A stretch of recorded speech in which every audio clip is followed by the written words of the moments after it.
नमस्कार, मो नाम हूँ अनिता साहू। आम स्कूल नाम हूँ रयत नोडाल हाई स्कूल निमपदर। आम आज जिज्ञासार प्रोजेक्ट करिछु माछर गठन। आम एठी माछर चित्र करिछु। एटा हूँ पक्ष, आखि, पाटी, गाली, काते और लांज। आम अंशग्रहण करिथिबा छात्र छात्री नाम हूँ मेंटर होचंदी शैलेंद्र पटमाझी, को मेंटर होचंदी मु अनिता साहू। आमर स्टूडेंट माने जो अच्छा मोनाली साहू आज एब्सेंट अच्छा एठी प्रेजेंट अच्छा शिवानी, श्रुति, मनीषा। तब आम आज देखा शीर्षक निज अंचल पोखरी में देखा जाउथिबा माछ गुड़िकर नाम, बाह्य और आंतरिक गठन, खाद्य ग्रहण और वृद्धि संपर्क प्रकल्प। आज आम माछर पिक्चर करके माछ विषय प्रोजेक्ट करूछु। तब आम एबे पढ़िबा उपक्रम। माछ एक जलचर प्राणी। माछ जल रे बास करे, से होची एक जलचर प्राणी। माछ को जल जंतु भाव में विवेचना करा जाए। माछ जल रे थिबारु ताको जलचर प्राणी भाव में विवेचना करा जाय थाए। एहा केवल पानी रे बास करे। माछ केवल पानी रे ही बास करे, से बाहर को आसिला परे से मरी जाय थाए। जल रे प्राय 20,000 प्रजातिर माछ थांती। एहा एक पुष्टिकर खाद्य अटे। जल रे 20,000 प्रजातिर माछ अछंती। माछ एहा एक पुष्टिकर खाद्य अटे। माछ चाष माध्यम अनेक लोकंकर आर्थिक स्थिति सुधार घटी। माछ चाष कले अधिक लाभ मिलता है आमको। भारतर अधिकांश लोकंकर यह प्रिय खाद्य अटे। चाष को प्रोत्साहित करने सरकार मो पोखरी योजना कार्यकारी करुछंती।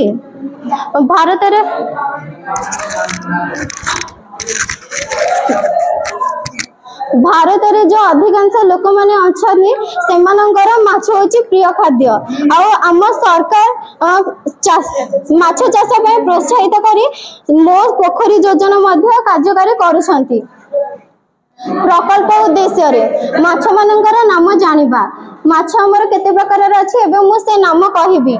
रोही माछ, पहला माछ, जलंग माछ, रूपचंदी माछ, भाकुर माछ, कंकड़ा, चितल माछ, कौ माछ, पानिया माछ, सेउल माछ इत्यादि एही पर किछि माछ अछि। मु जो मानक ना लिखिछि। माछ मानकर पहरिबा कथा शिखिबा एबे। मत्स्य माने सेमानकर शरीर एवं लांज को पछ फ्लेक्स करी पहरि थांती। माछ माने तांको लांज सहाय्य रे पहरि पारुछंती दिग परिवर्तन करी। माछ शरीर अन्य पार्श्व रे मांसपेशी को विस्तार करे किंबा जेते बेले अन्य पटे मांसपेशी को आराम दिए।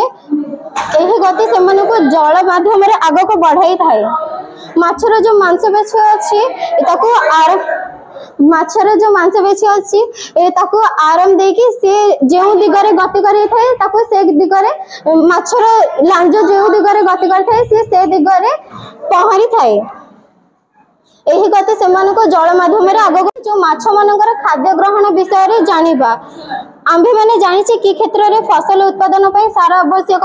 माछ बड़ हबा पई को क्षेत्र रे सार आवश्यक। से उत्पादन पई सार आवश्यक हमें लिखिछु।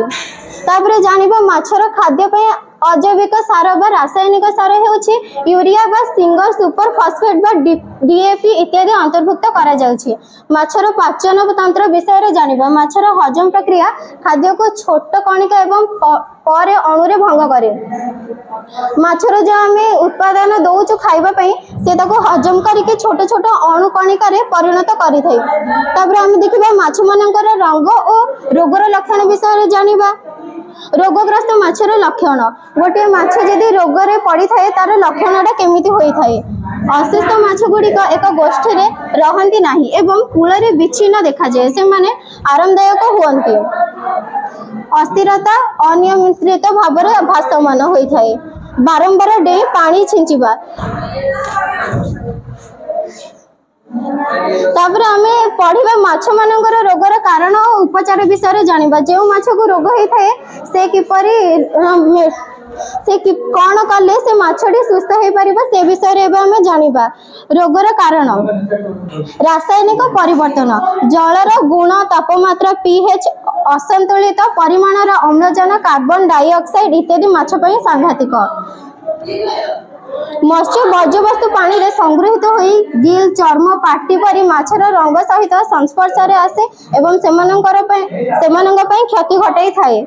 तापरे एबे हम देखिबा मुख्यतः रोग गुडी को चारि भागरे विभक्त करा जायछि। से रोग गुडी को होछि परजीवी रोग, जीवाणु जनित रोग, भूताणु जनित रोग एवं कवक द्वारा हेउथिबा रोग। तापरे हम पढिबा जे माछर जे रोग होछि तार उपचार कोन कले माछटे भलो होई परिबो। सेमानक उपचार पई कोनोसी औषध संपूर्ण लाभदायक प्रमाणित होई नाही। तेणु रोगग्रस्त माछ गुडी को फोपाडी दिया जाए एवं माछ मंजी अमल करबा पूर्वरु चूर्ण पानी ब्लीचिंग पाउडर सहित जल निष्कासन करा जाय थाए। माछर